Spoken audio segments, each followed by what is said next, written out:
না আমি এটা কাপড় দোকান এই যে আমাদের এলাকার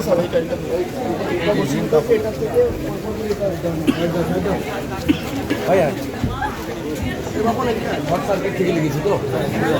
তোমরা নিজেরা টাওয়ারে ডিজি ছিল কি মাল ছিল প্রচুর মানে কাপড় দোকান সেটের কাপড় এবং নেটের জিনিসপত্র না ঠিক আছে ডায়েরি ফেয়ার দাও না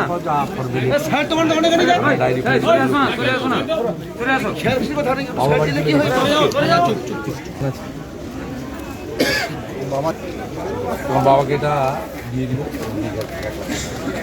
নয় পরে কথা বলবো রাজা হ্যাঁ স্যার যোগাযোগ রাখবে বাবা আমার দোষ আছে ডায়েরি ফেয়ারগুলো করো দিব না থাকলে তো ক্ষতিপূরণ পাবে না আমি পরে আবার দেখ নিয়ে আপাতত ঠিকঠাক করবো বুঝছো বাবাকে বলবে আমি এসেছিলাম আমার এখানে এসেছিলাম আমি খবর পেলাম যে আমার তোমাদের বাড়ি ঠিক আছে দীপু তো কন্টিনিউ যোগাযোগ হ্যাঁ হ্যাঁ